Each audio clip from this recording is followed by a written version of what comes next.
सुंदर 4 घाट है इस सरोवर के।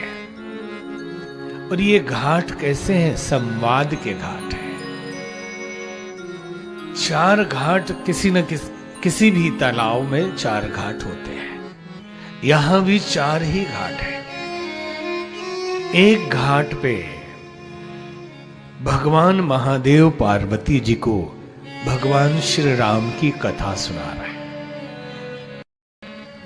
ये परम ज्ञान का घाट है। दूसरे घाट पर याज्ञवल्क्य ऋषि भरद्वाज जी को कथा सुना रहे हैं। ये कर्म का घाट है। तीसरे घाट पर काकभुसुंडी जी गरुड़ जी को ये कथा सुना रहे हैं। ये परम भक्ति का घाट है। चौथे के लिए किसी ने पूछा कि चौथा घाट कौन सा है, तो बोले जैसे तालाब में बाकी 3 तरफ सीढ़ियां होती है, एक तरफ खड़ा होता है, तो बोले कूदने वालों के लिए, जो चल के जाए नहाने उसके लिए सीढ़ियां 3 तरफ है, लेकिन जिसको जंप करना उसके लिए एक है। तो मतलब तो जहां हम बैठ के आपको ये कथा सुना रहे हैं, ये समर्पण का घाट है।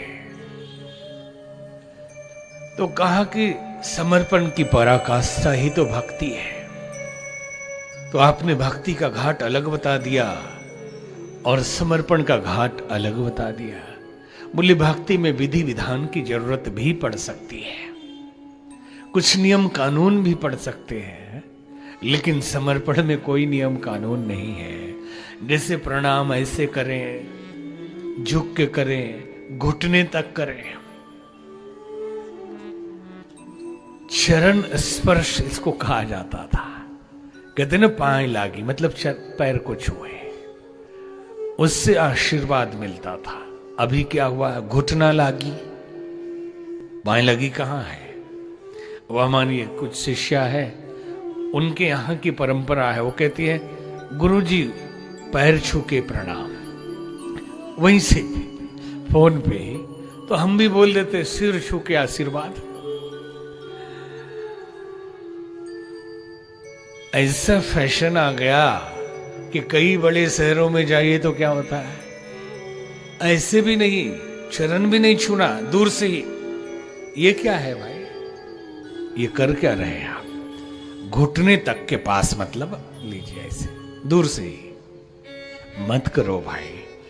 इस करने से ना आपको कोई फायदा है, ना आशीर्वाद मिलने वाला है। बोली राजा रामचंद्र भगवान की जय। 4 घाट है, ज्ञान, कर्म, भक्ति, समर्पण। इन 4 घाटों के बारे में कहा, बिना फायदे के कोई भी काम आदमी नहीं करता। कोई ऐसा संत ज्ञानी हो, बात अलग है, जो बिना फायदे के करे। नहीं तो पूजा पाठ करें, जब ध्यान करें, मुक्ति तो चाहिए ना। अब भरत जी की तरह कोई हो जो कह दे कि धर्म न अर्थ न तो हम काम ए राज्यम न स्वर्गम न पुनर्भवम, कुछ नहीं चाहिए। इसलिए कोई भी कथा होती है तो उसकी पहले महिमा सुनाई जाती है कि इसको सुनने से फायदा क्या है, प्रॉफिट। कहते नहीं कथा सुनने से क्या फायदा। एक संत बहुत अच्छा सुनाते थे कि किसी ने कहा कि कथा सुनने आऊं तो क्या फायदा, और वो लड़ने लगा। तो संत भी नहीं माने, बोले कि सिगरेट पीते हो?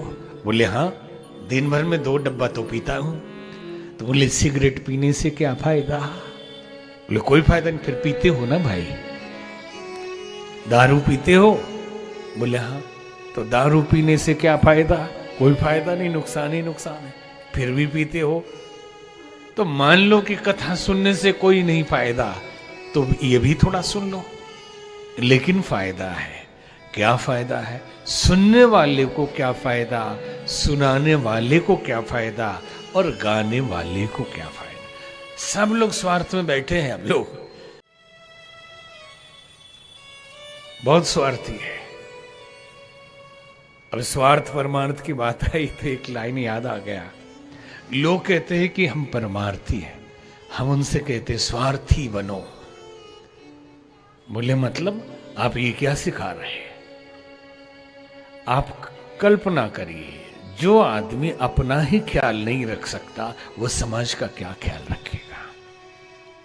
जो अपने समय का सदुपयोग नहीं कर पाता है, अपना टाइम मैनेज नहीं कर पाता, अपनी बुरी आदतों को अपने लिए ठीक नहीं कर पाता, वो समाज सेवक हो सकता है? उससे कभी परमार्थ हो सकता है?